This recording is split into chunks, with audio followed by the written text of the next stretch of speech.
Hello and welcome to On the Kerbs. I'm your host, Thiemo Albers-Daly. Joining me for this episode is Formula Careers' Giada Viale. We caught up recently to chat about the importance of marketing and sponsorship in the motorsport world, how teams and drivers have had to adapt to its increased and varied presence in recent years, her work with Formula Careers, and much more. I hope you enjoy our conversation.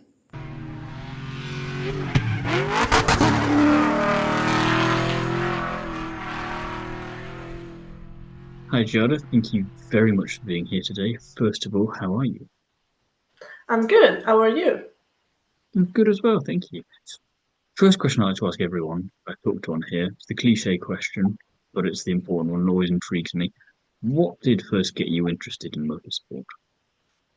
It's a quite interesting question, actually, because I was interested in cars in general when I was so little. I remember when I was a child playing with cars with my dad because I hated dolls. It was so basic for girls doing that. So I was not that type of girl, of course. So I was interested in cars, and this interested um, went too far, I think, or maybe not too far.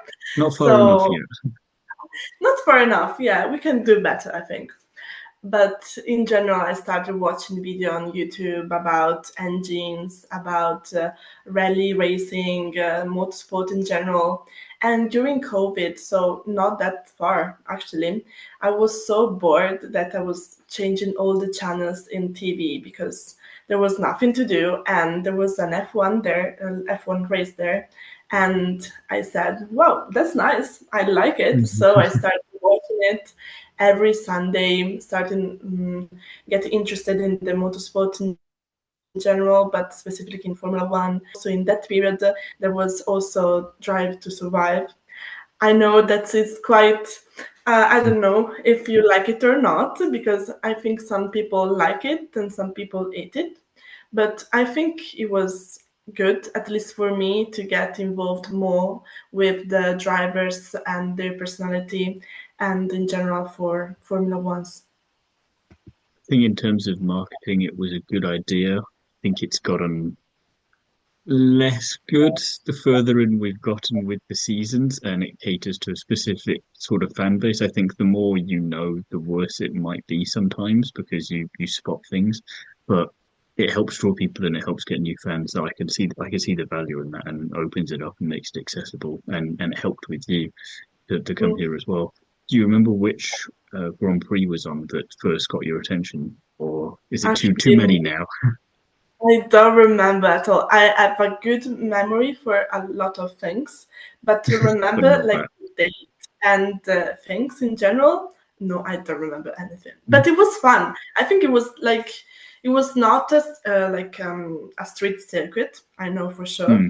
it was a big circuit, but I don't remember specifically which one it I was was. just going to be, I was curious to see if it might have been Mugello as it was Italy, if that had been the extra thing of, oh, it's also in Italy, and then they got the extra, but it may have been completely different. I don't know if it was in Italy actually, because if I remember correctly, it was May probably. So it couldn't be. It Okay. could be Imola maybe, but I don't think so. But could We'll, be one we'll of those never know. races. I don't remember which one actually.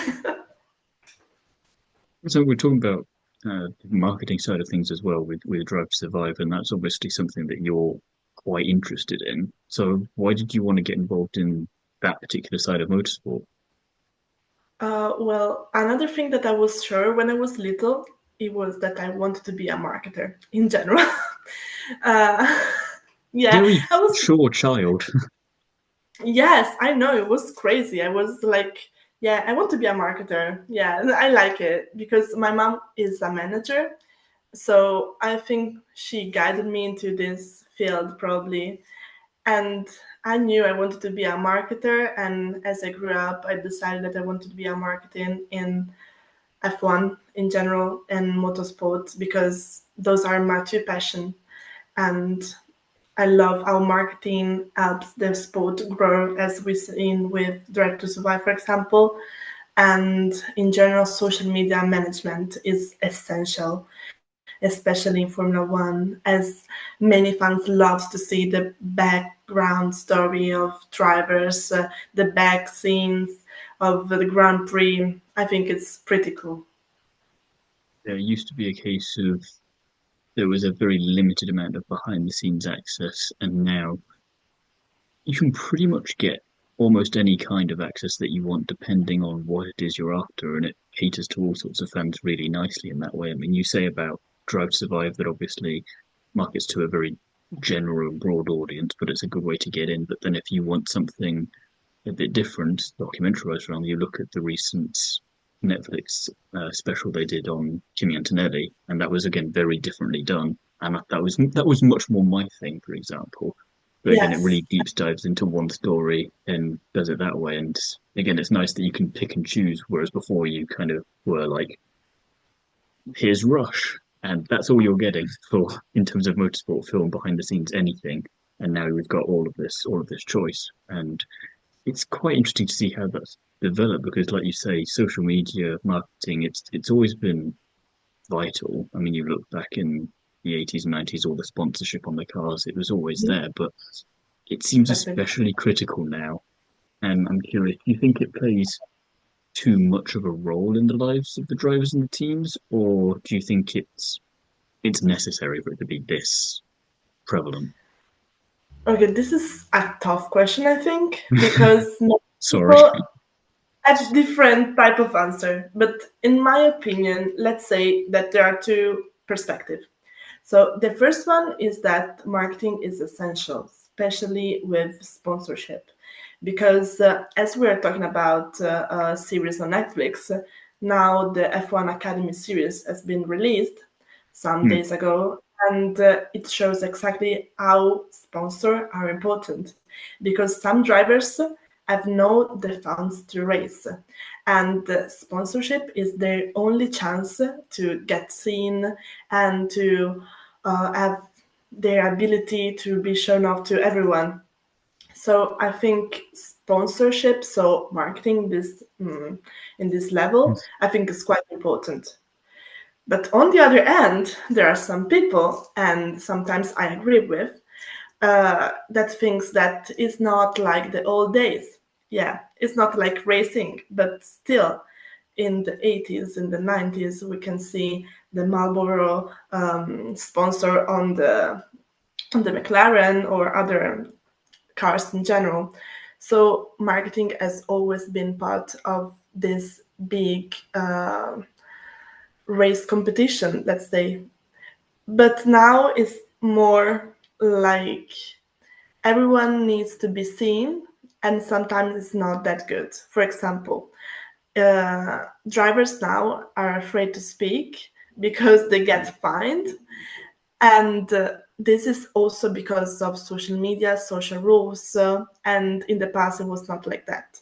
So in general, we can say that marketing is quite good because it helps a lot of people, and it gives also the money to the team in general, because without money they can build a car because they cost so much. And on the other end is critical for drivers, and it becomes more like money centered, let's say. You made me think of something that I want to get your thoughts on based off that. Do you think that marketing these days, you say obviously drivers and teams to an extent as well have to be more careful with what they say, but that's not just because of the fines, which that's a whole other thing, but because of the overall image and what is politically correct and what's professional and all these sorts of things these days. Do you think that the branding, the sponsorship, the marketing, it feels to me more business like, if that makes sense, rather than before you say about Marlboro being on McLaren, that's seen as one of the iconic liveries of the past. It just happens to be that it's a sponsor on the car. Whereas these days, I'm trying to think of the last time there was a sponsor on a car where everyone, ooh, yeah, no, that's a really iconic kind of partnership, and I can't think of something. Maybe I'm forgetting something obvious, but it feels to me like it's more corporate now, whereas before it might have been more, I don't know, personal, which kind of I don't know how that kind of changed, but it was just something I thought of. I thought I'd maybe get your thoughts on that. Do you think it's more professional now, and is that a bad thing? Probably there are more sponsors now in the past, like Hmm. to compare to the past. And if I have to think about one livery that has been like that's a good one, I would probably think about the Monaco one from McLaren, the golf sponsor one. If you remember, like the Yes, one yes. in blue, it was pretty cool, I think. But Yeah, in Williams had general, a similar thing after that as well. Now that golf and anything actually is pretty good when it comes to liveries. You make a good counterpoint. but yes, in general now they change livery so fast and quite every Grand Prix nearly, and it's not as special as before probably. And yes, probably it's more corporate than before, and they care more about the image, as you said, because also now it would be impossible to see a cigarette brand on a car. Yeah, yeah. I think for me that was just the one that stands out. I think Ferrari obviously they've got red as their thing, but that's more of a Ferrari brand rather than brand on a Ferrari.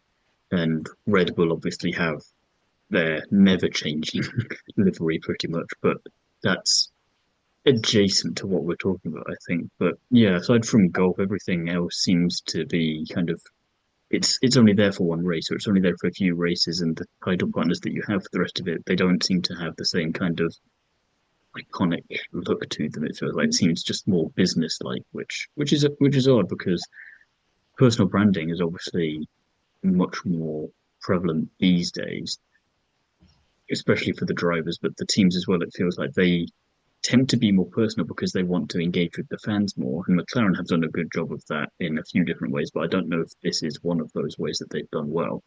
Um, so, again, from your perspective, personal branding, how important is it these days? Because there's so much out there, like you say, that it can be quite difficult to cut through all of the noise. You go into a city somewhere, and you see just the sheer amount of advertising that's not motorsport, and you've got to somehow cut through all of that to grab someone's attention. How important is it, and how difficult is it as well? Well, I think nowadays the social media are like a must, probably. And especially us as Gen Z, we have so much FOMO that probably we need social media to survive. And this is probably the point where the personal brand is start. Because if you think also about drivers, they have an image to respect. And sometimes when you have a personal brand, you have to stick to that specific image. And sometimes it's an image that you constructed and you built around yourself this mask, let's say. And that's why some drivers just don't do it, just don't use social media, don't post that much. And other drivers instead, they're more open. But in general, this is something that is related to personal branding, because personal branding, as we said before, is crucial. As you said, everyone is in a big city and you need to stand out. And if you want to stand out in a big city, what you can do, maybe turn out a light, or maybe, I don't know, dress differently. And this is like social media. We can compare social media with a big city with a lot of lights and color. And if you want to stand out, you need to be different, especially nowadays. If you want to get noticed, you need to have a personal brand, especially in marketing, because everything that marketing does is making brand stand out, making brand telling their story, making people get passionate about the brand. And that's exactly what we do when we create a personal brand, because we want to people get involved with our lives, create a community, and create this sense of passion, we can say, about our life. And it's crazy sometimes, because sometimes it's difficult, as you said, because you need to be constant, you need to be present, you need to be sure about which words are you using, for example. And yeah, so personal branding is quite important, especially in marketing, but can be tough sometimes. I think one of the great examples I've seen recently of minimalist use of social media, but to great effect, is Oscar Piastri with how he does his sort of personal branding there. In terms of he'll come after a race weekend. I think take it like in Spain last time out. We're just recording this before Canada, and he won the Grand Prix. He put up a few photos and just had a very short caption of "that was nice" or something similar. It's very short, very sweet, but very much tells you everything you need to know about who he is as a person because he Mhm. does his talking on track. He doesn't say much off track, and he just stays very clear to the point, and it works for him. But then that doesn't work for a bunch of other drivers in the same way, and it frustrates you. And it's always intriguing to see how some drivers are able to deploy that really well. You think again, if Kimi Raikkonen had started Formula One a bit later, what that would have been like with trying to get him to do social media. I'm not sure that would have gone too well, Mm. but I think he would have been able to make it work with this minimalists thing as well. And I wonder, everyone wants to be different because, like you say, they have to be because they have to stand out. But is that maybe the biggest challenge for people these days in marketing?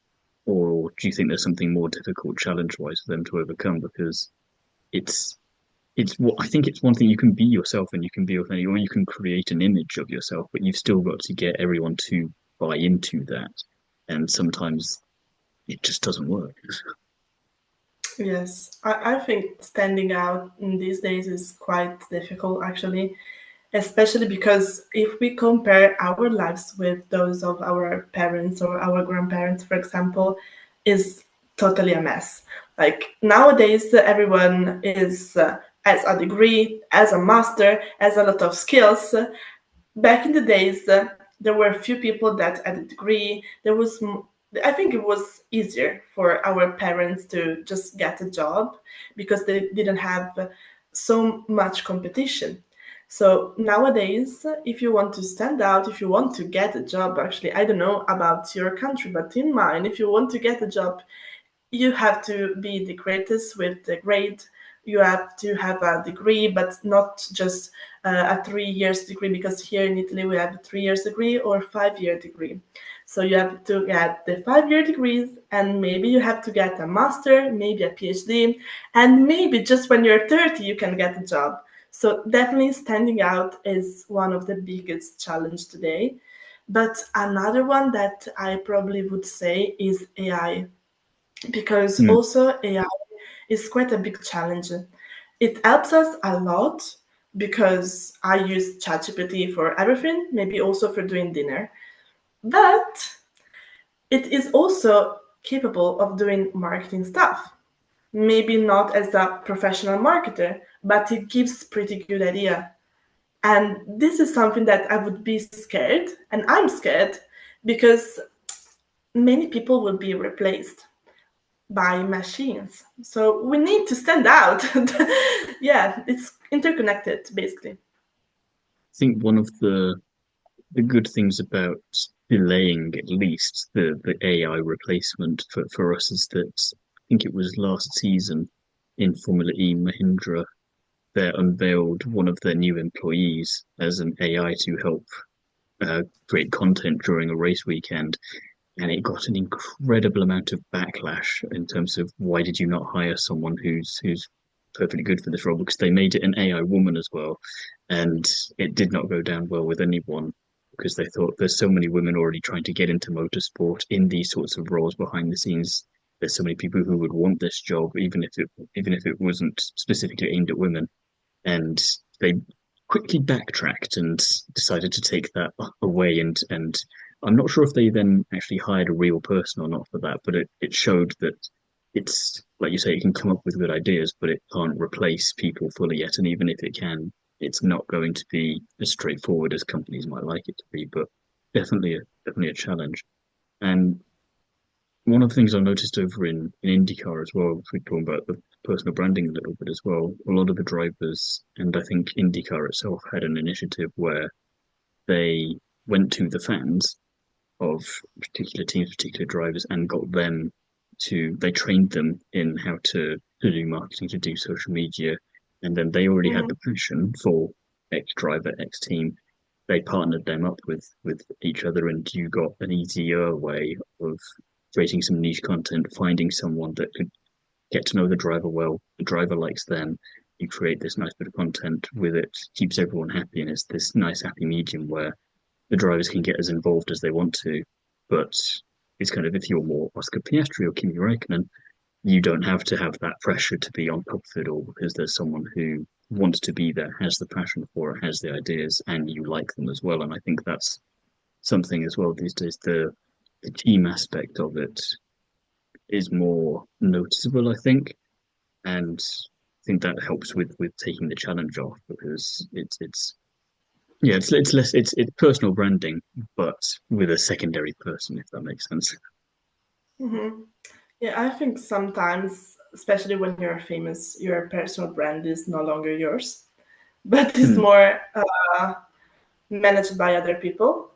And you have to make a choice in general if you want to hire someone to be yourself, basically, or I don't know, just post randomly. And that's something that probably fans would love too, because you don't need to be present all day on social media. And that's something that maybe more people should know, because in general, on LinkedIn, you don't know how many people post daily, like daily. And it's crazy. I would never do that specifically by myself. I'm not saying that this is not correct.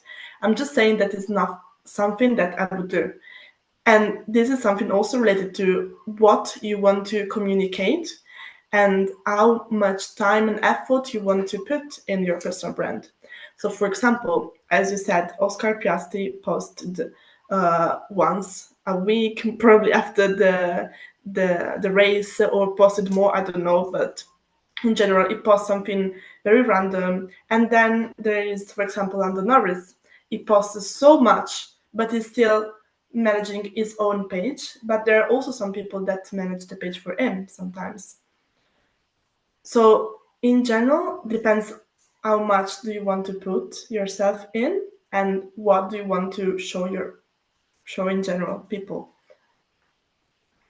Yeah, I think that's the thing, and trying to figure out what resonates well because you ultimately I think it goes back to the performance on track a lot of the time. I think if you are someone like Oscar Piastri this season, or if you're going even further, you're Lewis Hamilton, you can more or less do what you want because, and luckily in Lewis's case, social media was less of a thing when he was first coming up through motorsport, so it wasn't as important. But now he's kind of in a very nice position where he can, and anything he posts is going to be immediately attracting so much attention anyway. Whereas I think now the drivers in Formula Two, Formula Three, F1 Academy, they've all got to try and figure out what the best way to do it is. And you mentioned the F1 Academy documentary on Netflix that showed that Bianca Bustamante had done a really good job of promoting social media and all of that side of things. Maybe it compromised her racing if you listen to what some of the other drivers say and what some of the other people say behind the scenes. But it's that itself poses an interesting problem because the racing is obviously very important. It's why everyone's there. But how much time and effort do you put into the social media if that's the only way that you can get sponsorship money and brands to come on board with you? So it's a really interesting thing of what's more important now. Is it what happens on track or is it what happens off track? I know what my opinion on that is because I'm old fashioned and pure racer with that kind of thing. But that's why I was asking earlier, do you think it plays too much of a role?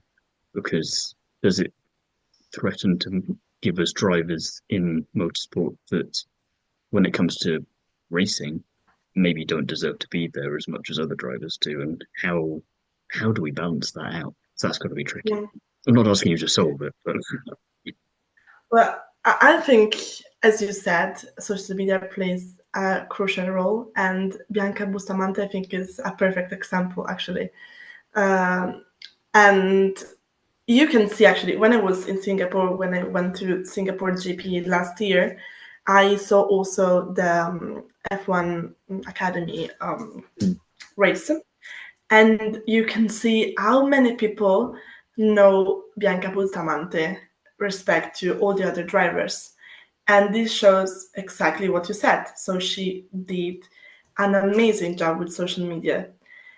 And probably when you're in the beginning of your career, you want to get this attention. I think the compromise is when you're launching yourself, you need to be on social media constantly to standing out, as we said before, being different, in this case, creating a community of people that follow you. And when you're more famous, you can relax a little bit. So you can maybe post less frequent. And regarding your question, I think the things that you said is correct. I mean, sometimes people who are more on social media get more attention respect to people who are not on social media. It is correct. I don't know, because in the end, if you're not on social media, is your choice. So in general, you can decide your future, let's say. So maybe you deserve that position more than another people, could be. But in the end, you design your path. So this is part also of your things that you do for getting that job. So I don't know how to respond to this question actually. No, it's all right. I was thinking as well when you were talking there that Bianca was meant to, like you say, this perfect example, and then she's in GB3 this year in the UK. And then on the flip side of that, you have Abby Pulling, who is on social media, does do stuff, but probably less so than Bianca does. She does her. She's a better driver. She's got better accolades with her. She won the championship last year, and she got a fully funded seat in GB3, which is the exact same category that Bianca's in, and they finished in completely different places in the standing. So I don't know if that makes all of what I said before kind of invalid because they both did completely different things and ended up in the same place. But it's an interesting kind of comparison to make there because you've got two very different individuals, two very different approaches, and you could argue it didn't make any difference. But it's just kind of they both had to use what was available to them, and that got them both more or less where they wanted to go, and chose both the importance and I guess the not importance of all of it. And it's very odd because it's like you say, how do you measure that? How do you answer that question then when you've got two very different methods to get to the same place? Yeah, I mean, you're right. Maybe she deserved that place more because she won the championship. She showed that she was the best driver in competition. Let's But it just say. shows that both methods work. She could be the best driver, but if Bianca's the best at social media and personal branding, then she deserves to be there for a different reason because it's still something that is now valued very highly in motorsport. So it creates an odd situation. Yeah, I agree. I think the thing is that both they have good skills in general as drivers, one more than the other because of the championship, we can say, just standing with the data. Hmm. And but the other still made a pretty good job with social media, and she created another path to get to that specific place. So I think that they both deserve that place because of different reason. It is correct, I don't know, but in general it is it is what it is. We can say. I think the only thing on this before we move on is just I find it's quite interesting is that at some point I think the on track abilities will help decide things one way or another because even if you are less talented on track than competitors, once you get to a certain point, those performances will start showing if you are supposed to be there or not. And even if you have all of the marketing capabilities in the world, if you're not giving the team the results that they want and they need, then they'll drop you for someone else, and they can always hire someone in to pretend to beat you. You know, like you say, it's you hire someone else to do your personal branding, which is great for marketing people and personal branding people. But it's interesting from a driver and team perspective there. Yeah, I think it's correct at this point because in the end, as you said, also in Formula One, you get the first place because maybe the better car, but in general, you get the first place because of your ability as a driver. Hmm. So if you get last, you're last because maybe the car, yes, but probably also because of your ability. So in general, it doesn't matter what it brings you there if you don't show that you have the capability and uh, the possibility to do that job. In the end, you will be replaced. As all drivers that have been in F1 for 2 or 3 months have been replaced, but because that's the right thing to do in the end, because there are only 20 drivers. So there are only 20 drivers in all the world. There are, of course, the other people that want to go that place. So if you don't perform, you don't have the right to be there, basically. And something else that you're involved in as well is Formula Careers. So tell me a little bit about this. How did you first discover them? How did you get involved? Tell me everything. So I discovered Formula Careers because actually when I got into F1, because I started loving that sport. I started thinking about maybe I want to work in that kind of area. Yeah. So I started like looking online about people, I don't know, like Reddit, for example, how people get into Formula One. And one of the first things that you can see on Google when you search how to get into Formula One, it's actually Formula Careers, because that page is specifically made for people who want to enter in this field to give you all the information that you need. So, for example, the web page is made with roles, so you can get to see what you need to get into marketing. They give you also the main schools, which kind of grade or A level study you need to do for engineering, for example, or other things that are useful as student to enter in this field. So after that, when I opened my LinkedIn personal brand, I started to follow them also on the official page there. And after a while, because I started to follow them like quite a year ago, probably, I saw this announcement from Louise that she's the main boss of the Formula Careers. She was asking for and research for Formula Career ambassadors. So basically, people who would promote the brand of Formula Careers on their personal brands to get more people involved. And I was like, yeah, maybe I would love to do this job because I also had my personal brand for a while. It was already, I think, 4 5 months. So I already had quite not that much experience, but I already Strong had foundation. a little experience. Yeah, exactly. And I decided to, because under the post you could do a comment to get more information. So Mm. I commented on the post, and I also text her like a little cover letter message, let's say, and That she probably was helped. like, "Yeah, exactly." And she was like, "Oh, I love your message. Here's the information. Let me know what do you think." And I read all the information, and basically the rules was about promoting the brand on your personal brand or on social media platforms, so Instagram, TikTok, whatever you want. And I was like, maybe this role is not good for me because I love the fact that was about creating content for motorsport because I love creating content.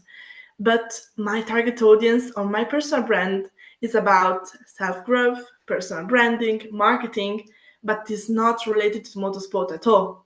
So I was a little bit worried that this could not be the right fit. So I started thinking about this opportunity because I would love to do that. And after a while, I thought, maybe I need something new. I need a new idea. So I text her actually a new proposal, let's say. And we talked a little bit. She said that she was doing this all by herself, managing the website, the courses that we do, and the LinkedIn page, all the social media pages actually by her own. And you can understand that is a lot of work to do. And of course, she couldn't do like perfect content because it's difficult to create content like multiple times a week and be ready to engage with your community, answer the question. We get a lot of question every day, so it's difficult to be ready to be good at everything. So basically, I asked her if I could do the same exact job of the former career ambassador, so to promote the brand, but on their official page. So to create content specifically for motorsport, Formula One, to help people get involved in motorsport and with a perspective of a student. And she liked my idea. And since February, we are a team. So talked your way into it very nicely there, I think, and it's like you say, it's difficult to do all of that by yourself. So if someone comes along with a great proposal like you did, then you'd be mad not to at least try it out. And I'm guessing you're doing a pretty good job because she's not fired you. Oh, thank you. I think I'm getting pretty good at it. Actually, in 2 months, we get 11,000 new followers, plus 500% of new engagement. So I think it's been great in 2 months and a half. It's good. Like we said earlier for the drivers, the numbers speak for themselves, I think. Yeah, exactly. The data are the most important, especially in marketing. Yes. So with that in mind and from everything else that we've been talking about, what are your ambitions for the future then? Is there a particular job with a particular team that you're looking at, or are you kind of going for a more general thing? What is it that you're after? Okay, if you like ask me what do I see myself in, I don't know, 10 years, maybe I would see I'm working with Ferrari because I'm Italian, so of Say because course you're I Italian. love Ferrari. And yes, that's my dream actually. I'd love to work with Ferrari because as of course one of the biggest brand here in Italy, but In also the because world. of all I was always been fascinated by the story of Enzo Ferrari and how he created this brand by himself. And I would love to be a marketing manager for Ferrari F1 team. It's not a bad way to go. And if this podcast is still going in 10 years, we'll do another one then, and we'll talk to you about your role as a marketing person for Ferrari. I would love to. Yes, of course. I've been waiting for a while for this. It'll be like a sequel to a film from the 80s. We've got to wait a long time for it, but when it comes, it'll be worth it. Yeah, we'll see. We'll see. We hope so. A couple of fun questions then to finish off, and film is what I'm going to use as a segue here. You have a favorite film, and you can't cheat and have a motorsport film. Okay, I love action movies. Like, they're my favorite in the world. So if I have to say my favorite film, you don't have to judge me, I'm sorry, but is Mission Impossible. Why would I judge you for that? That's a good choice. I love Mission Impossible. Everything that Tom Cruise does, I'm in. Understandable. I know someone just like that. Tom Cruise, you just need to say the name and they're there at the cinema. That's all they need to know. Actually, I was quite disappointed by the last film though, because Which I've one? The seen, one that's just come out or the one before that? yeah, yeah, this one. Because I've Okay. just seen it and I didn't like that much as the previous one. I think it was too catastrophic, like Too too much. catastrophic. Too impossible. Yeah, too impossible, like very impossible, impossible, impossible. You could look at it this way. If they hadn't succeeded, that could have set up the plot for the other Tom Cruise film, which you might have seen, Oblivion. Yeah. Could have been, if this all goes wrong, this is what Tom Cruise ends up doing instead. Yes, but I think they will do another one. I don't know why, but I have this feeling it should be like the final reckon. I think it's called Yeah, like that. it's supposed to be the last one, I think, but it's also Tom Cruise, so who knows, really? I mean, I don't know. he's I also don't think. been talking to Keanu Reeves a bit, and he's also quite a big action star, so who knows? Maybe we get crossover film with those two. That'd be quite fun. Yeah, I think like also like Top Gun 2, Top Gun 3 in Everhand's doing films. And I love that actually. Like Top Gun Oh is yeah. another one of my favorite films ever. Well, again, and a perfect example of we had to wait a long time for the sequel, but it was worth it. It was so worth it. Yes, the sequel was amazing. Loved it.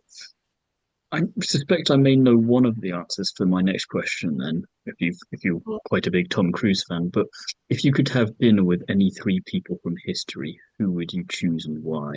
Is Tom Cruise on the list or is he not making it? It depends. It's history just past people that died or I, they don't have to be dead. Let's see who you've got. I'll say it's you could have Tom Cruise and you could have someone who's dead as well. Let's mix and match. okay, okay. So uh, Tom Cruise will be one of my top list probably. I I would set love you to up for that. have dinner with Top Cruise. Yeah, definitely. Because also it I'll use does this all as the the reel on Instagram and I'll tag him and we'll see what we can make happen.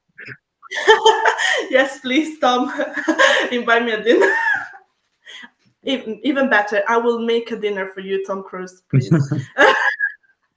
I'm definitely using this now.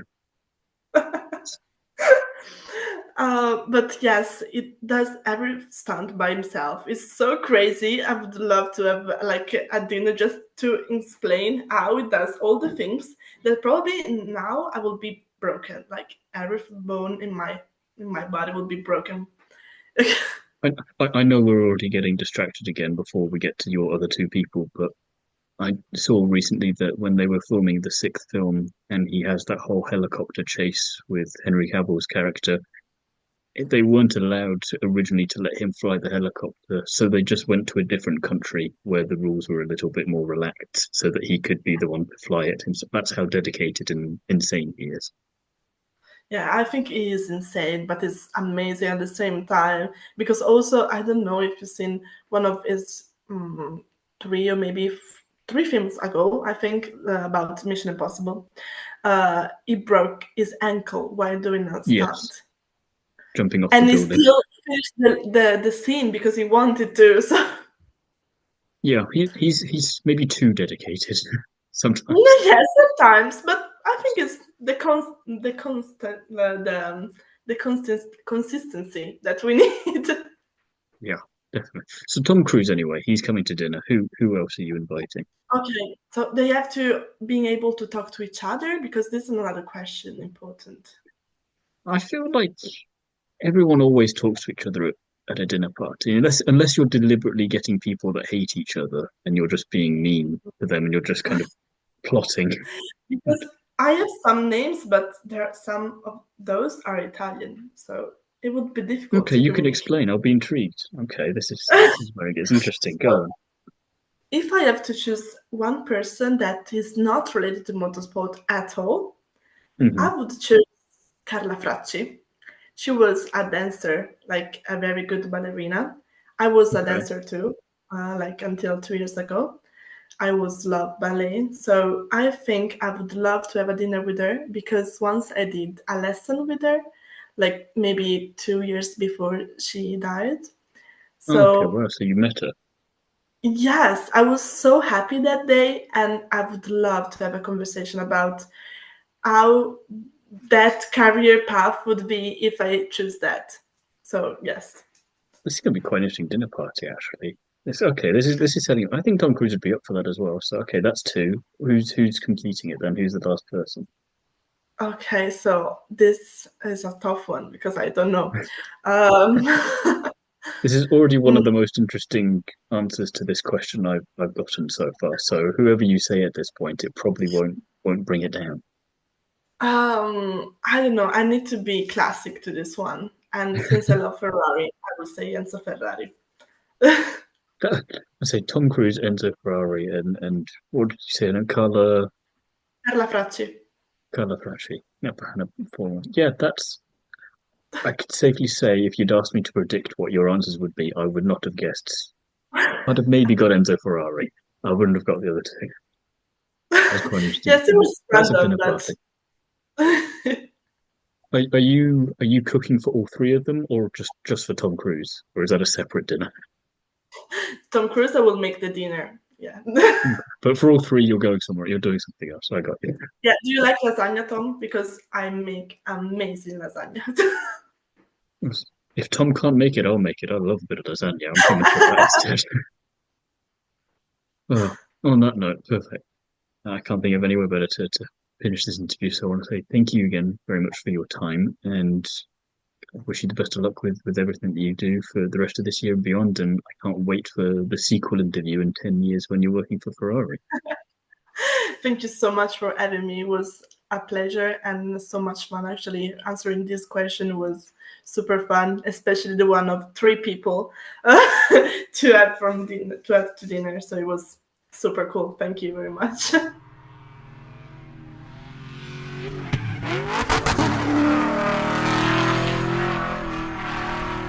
Thank you again to Giada for taking the time to chat. Wishing you the best of luck for the rest of 2025 and beyond. If you want to follow her career, follow her on LinkedIn by searching for Giada Viale. Further details, as well as where to find more of me, can be found in the description of this episode. In the meantime, I'll be back soon with another interview with someone else from the world of motorsport. Until then, thank you very much for listening. Goodbye.